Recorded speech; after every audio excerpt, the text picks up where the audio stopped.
தனுர் ராசி என்பர்களே, ஆடி மாதத்தில இருக்கக்கூடிய கிரக நிலைகள் உங்களுக்கு என்ன கொடுக்க போகுது? எத தடுக்க போகிறது? எல்லாத்தையும் மேனேஜ் பண்றதுக்கு என்ன மாதிரியான வழிபாடு செய்யலாம்? இதெல்லாம் பார்க்க போறோம். ஃபர்ஸ்ட்டு சூரியன். அவர் 8ஆம் இடத்திற்கு வரார். ஆல்ரெடி குரு 8ல தான் இருக்கார். அப்போ 8ஆம் இடம்னு சொல்லக்கூடியது வலுக்கிறது. புதன் 7லேருந்து 8ஆம் இடத்திற்கு வரப்போறார். உங்க ராசிக்கு அஷ்டம ஸ்தானத்தில மாதம் தொடங்கும்போது ஒரு கிரகம், தொடங்கனதுலேருந்து அந்த சூரியன் அப்படின்னு சொல்லக்கூடியவர். மாதம் தொடங்கறதுக்கு முன்னாடியே ஒரு கிரகம் ராசி அதிபதி குரு இருக்காரு. தொடங்குனதுலேருந்து சூரியன் வரதுனால 2 கிரகமா அது மாறிடுது. ஆடி 1லேருந்து. அப்புறம் புதன் அங்கேருந்து ஆடி மாதத்துல 20ஆம் தேதி இங்க கடகத்துக்கு வருவார். அப்போ 3 கிரகங்களுடைய சஞ்சாரம் அப்படின்றது 8ஆம் இடத்துல. இத நீங்க 2 விதமா பார்க்கலாம். ஒண்ணு அஷ்டமஸ்தானத்தில முக்கியமான கிரகங்கள் இருக்கிறது. அதனால பின்னடைவு, தோஷம், பிரச்சனை இந்த மாதத்துல நெறைய கஷ்டங்கள் வரும். நெறைய விஷயங்கள் கைவிட்டு போயிடும்.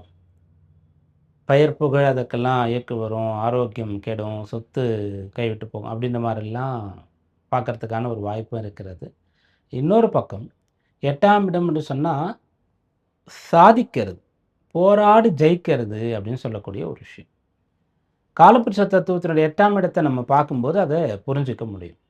அந்த இடத்துல பார்த்தீங்கன்னா, செவ்வாய்ன்னு சொல்லக்கூடிய ஒருத்தர் ஆட்சி பலத்த அடைவாரு.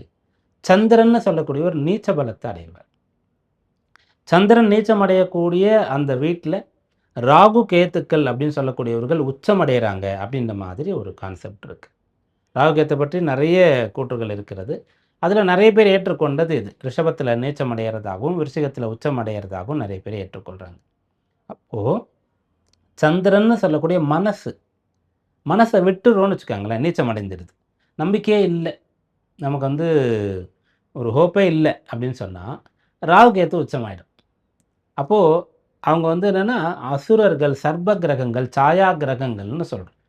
அப்போ எதிராளிக்கும், அப்புறம் நம்மை எதிர்க்கக்கூடிய விஷயங்களுக்கும் நம்ம பலம் குடுத்துற மாதிரி நம்முடைய மனச விட்டுர்றோம் அப்படின்றது அர்த்தம். 8ஆம் இடத்துல இருக்கிறது.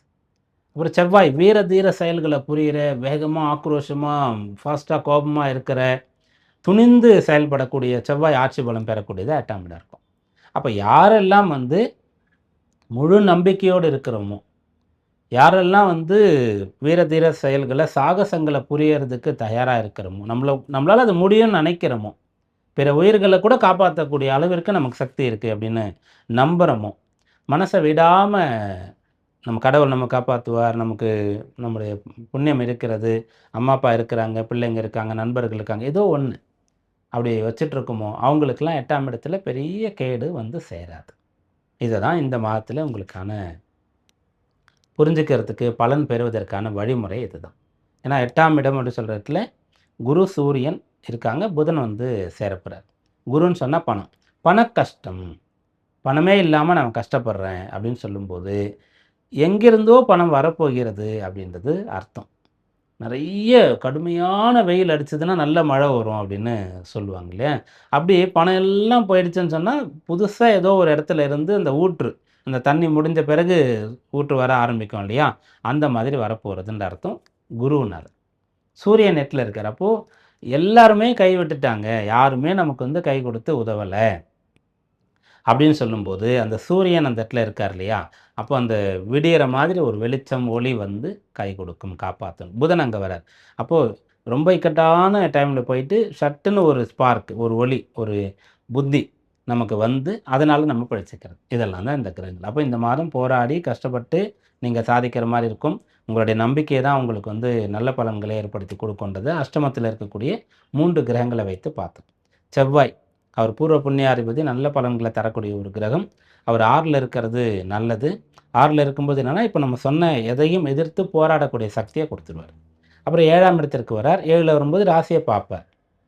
அப்போ 5க்கு உண்டானவர் 7ஆம் இடத்திற்கு போய் ராசிய பார்க்கிறார் அப்படின்னு சொல்றதுனால, நம்ம விரும்பிய ஒன்றிற்காக அடையறதுக்கு நண்பர்களோ, துணையோ நமக்கு கிடைக்கும் அப்படின்ற மாரி ஒன்றை எடுத்துக்கலாம். அப்புறம் சுக்கிரன்னு சொல்லக்கூடியவர் 9, 10ஆம் இடங்கள்ல இருக்கார். அப்போ சுக்கிரன பொறுத்தவரைக்கும் 9, 10ல இருக்கும்போது 2 இடத்துலயுமே பலம் கம்மி. 9ல கேதுவோடு 10ஆம் இடத்துல நீச்சம். அவர் தான் 11ஆம் அதிபதி, 6ஆம் இடத்துக்கும் அதிபதி. அதனால என்னன்னா, உங்களுடைய ஆசை, அபிலாஷைகள், ஆசாபாசங்கள்லாம் தியாகம் பண்ணிட்டு, கடுமையாக நீங்க உழைக்கிறீங்க, படிக்கிறீங்கன்னா, இந்த மாதம் சாதகமா இருக்குன்னு சொல்லலாம். எல்லாருக்குமே வந்து சுக்கிரன் தான் பலம் குறைவு. இந்த மாதத்தில வந்து சாதகமா இல்ல அப்படின்றத பார்த்தோம். தனுர் ராசிக்கு வந்து 8ஆம் இடமும் வந்து வலுத்திருக்கிறது அப்படின்றத பார்த்தோம். அதனால நீங்க வந்து நெறைய உழைத்து, போராடி பலன்கள பெறக்கூடிய மாதம்னு இந்த மாதத்த சொல்லலாம். அதுக்கு எது சப்போர்ட் பண்ணும் அப்படின்னு கேட்டா, இந்த ஆடி மாதத்தில வரக்கூடிய செவ்வாய்க்கிழமை நாட்கள். ஏன்னா செவ்வாய் அப்படின்றவர் தான் பூர்வ புண்ணியாதிபதி. அந்த நாட்கள்லாம் கோயிலுக்கு போங்க. முடிஞ்சா ஆடி மாதத்தில ஞாயிற்றுக்கிழமைகள் கூட கோயிலுக்கு போங்க. முடிஞ்சா குடும்பத்தோடு போயிட்டு வாங்க. அங்க போகும்போது, வரும்போது ஏதாவது தர்ம காரியங்கள்ல உங்களை ஈடுபடுத்திக் கொள்ளுங்க. இந்த மாதம் சாதகமா இருக்கும்.